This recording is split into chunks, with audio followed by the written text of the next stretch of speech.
It was December 31st, 1944, the final, freezing morning of a brutal year in the Second World War. High in the cockpit of a B-17 flying fortress nicknamed the Little Skipper sat Lieutenant Glenn Rogan with his co-pilot, Second Lieutenant William Leake, beside him. The two men led their crew toward Germany on a dangerous bombing mission. Their target was the oil refineries in Hamburg, one of the main lifelines of the Nazi war machine. Destroying them could cripple enemy fuel supplies. As they neared the German coast, the calm skies vanished. Black bursts of flak exploded all around them, shaking the aircraft violently.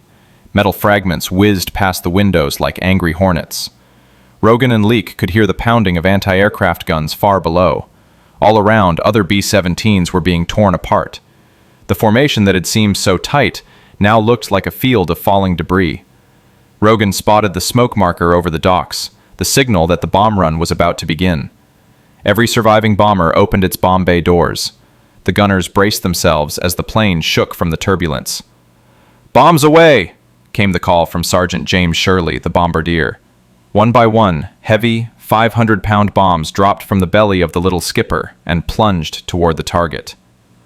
Below, the ball turret gunner watched the explosions blossom across the docks.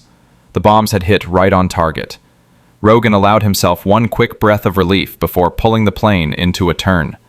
The mission wasn't over. It was only beginning. The formation banked hard to the left, heading out toward the sea for the long flight home. The pilots tried to tighten formation to protect each other, but the German defenses weren't done yet. From the horizon, new shapes appeared. Nearly 50 enemy fighters racing toward them. The first wave were jet-powered Me-262s, faster than anything the Americans had ever seen. One screamed over their heads and unleashed a burst of cannon fire through the line of bombers, then shot away before any gunner could even take aim. More fighters followed, BF-19s and FW-19s diving head-on, firing as they passed. Rogan's right-hand wingman, Second Lieutenant Leo Ross, was flying a bomber called Maple Forever. His aircraft had already been damaged by flak, and now it was hit again. "Maple Forever going down!" Ross shouted over the radio. Despite the chaos, he kept... Once again, Rogan's formation was on its own. They crossed back toward the coast of Germany, trying to hold tight formation in the rough air. "Almost over the sea," Rogan called through the intercom. "Hold on, everyone."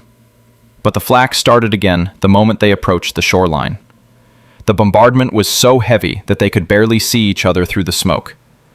Then came new calls across the radio. "Bandits, 11 o'clock!" Another voice followed immediately. "Bandits, 1 o'clock high!" A fresh swarm of German fighters had taken off from bases near Bremen and Oldenburg. The bombers were now over the sea, buffeted by violent winds, making it impossible to stay in formation. Machine gun fire shredded the air. One of the B-17s, 9 lives, took a devastating burst through its cockpit. Both pilots were killed instantly. Somehow, the plane stayed airborne, flying straight but climbing slightly, as if the dead pilot's hands had frozen on the controls. Rogan saw the gap forming in front of him, where 9 lives had been leading the formation. Determined to keep order, he guided the Little Skipper forward to fill the space. But he didn't realize that 9 lives, now uncontrolled, was drifting upward toward him.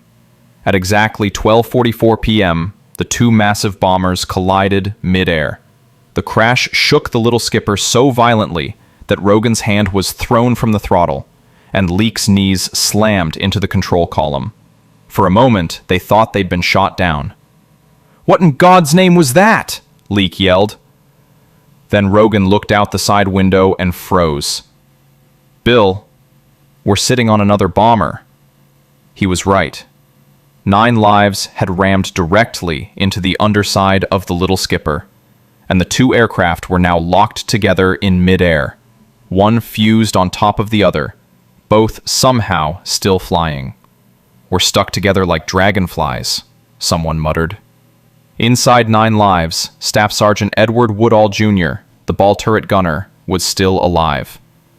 The impact had cut all power, so he used the manual crank to rotate his turret, praying the handle wouldn't snap. Inch by inch, he managed to crawl out into the fuselage. What he saw made his heart stop. Through the twisted wreckage, he could see the ball turret of the little skipper jammed deep into the belly of his own plane.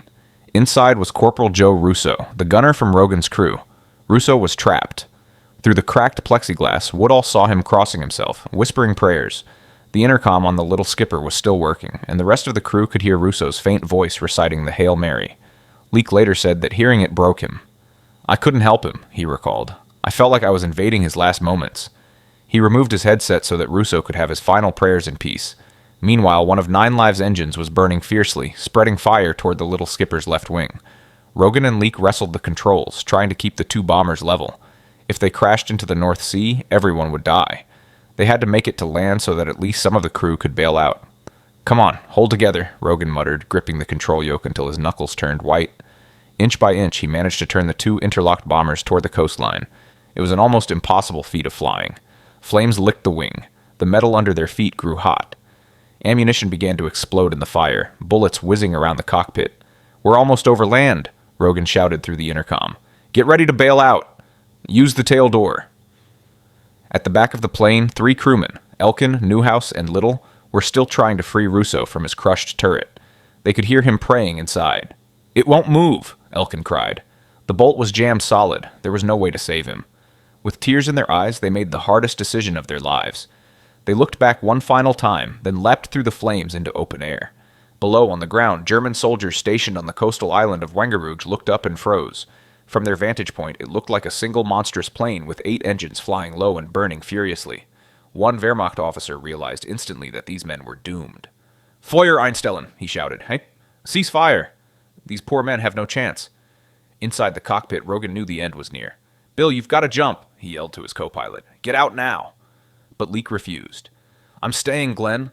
You can't handle this thing alone." The ground rushed closer. Flames engulfed the left wing, and smoke filled the cockpit. The 2 men locked eyes and began to pray together. "Lead us not into temptation, but deliver us from evil."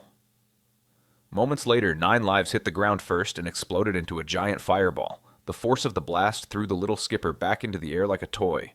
For a brief second, it actually flew again, then crashed down, skidding across the earth until its nose slammed into the dirt and broke apart.